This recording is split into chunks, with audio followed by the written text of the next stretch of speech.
ইতিহাসের পাতায় এমন কিছু মানুষের নাম স্বর্ণাক্ষরে লেখা থাকে যাদের স্পর্শে মরুভূমি হয়ে ওঠে শস্য শ্যামল আর পাষাণ হৃদয় হয়ে ওঠে প্রেমময়।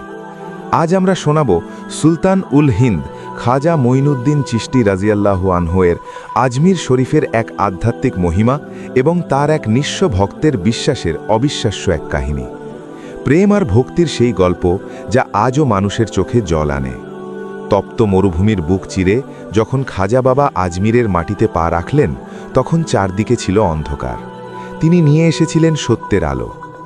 আনা সাগরের তীরে যখন তিনি তার আস্তানা গাড়লেন, তখন থেকেই শুরু হলো তার আধ্যাত্মিক শক্তির প্রকাশ।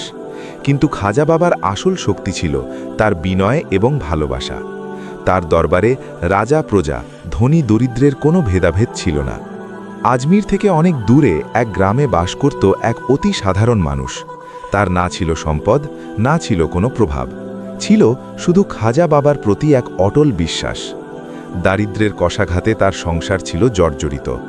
অসুস্থ সন্তান আর অনাহার ছিল তার নিত্যদিনের সঙ্গী।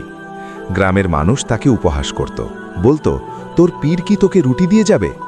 সে শুধু মুচকি হেসে বলতো, আমার খাজা সব দেখেন।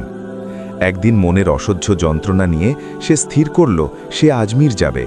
পায়ে কোনো জুতো নেই, সম্বল শুধু এক মুঠো শুকনো খাবার আর খাজা বাবার জন্য নিয়ে আসা একটি মাটির প্রদীপের তেল। মাইলের পর মাইল তপ্ত বালুর ওপর দিয়ে সে হাঁটছে। পায়ের তলা ফেটে রক্ত ঝরছে, কিন্তু হৃদয়ে জ্বলছে ভক্তির আগুন। সে শুধু মনে মনে বলছে, ইয়া খাজা, আপনার দুয়ারে আসছি, আমায় ফিরিয়ে দেবেন না। পথিমধ্যে এক রাতে সে যখন ক্লান্ত হয়ে এক গাছের নিচে আশ্রয় নিল, তখন একদল ডাকাত তাকে ঘিরে ধরল। তার কাছে দেওয়ার মতো কিছুই ছিল না। ডাকাতরা যখন তাকে মারতে উদ্যত হলো, তখন সে চিৎকার করে খাজা বাবার নাম নিল।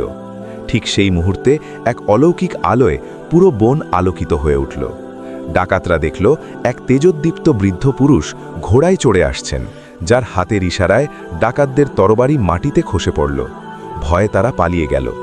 সেই ভক্ত বুঝল খাজা বাবা তাকে রক্ষা করতে দূর থেকেই হাত বাড়িয়েছেন।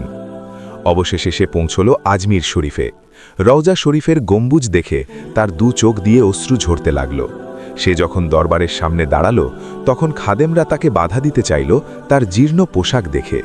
কিন্তু হঠাৎ ভেতর থেকে আওয়াজ এলো, পথ ছেড়ে দাও, আমার মেহমান এসেছে। সেই দরিদ্র ভক্ত যখন খাজা বাবার সান্নিধ্যে এলো, তখন সে দেখল তার সব দুঃখ যেন এক নিমেষে ধুয়ে মুছে গেল। সেখানে সে যা চাইল তার চেয়ে বেশি পেল। খাজা বাবার দোয়ায় তার অসুস্থ সন্তান সুস্থ হয়ে উঠল এবং তার ঘরে নেমে এলো বরকত। খাজা মঈনুদ্দিন চিশতি রাজিয়াল্লাহু আনহুয়ের জীবন আমাদের শেখায় যে মহান আল্লাহর সন্তুষ্টি অর্জন করতে হলে আগে তার সৃষ্টিকে ভালোবাসতে হবে। ভক্ত আর মুর্শিদের এই মিলন শুধু শরীরের নয়, বরং আত্মার। আজমির শরীফের এই পুণ্যভূমি আজও সাক্ষ্য দেয়, যেখানে ভক্তি থাকে সেখানেই আল্লাহর কুদরত বর্ষিত হয়। এতক্ষণ আমি আব্বাস জালালি ছিলাম আপনদের সাথে। ভিডিওটি ভালো লেগে থাকলে চ্যানেলটি সাবস্ক্রাইব করতে ভুলবেন না। ধন্যবাদ।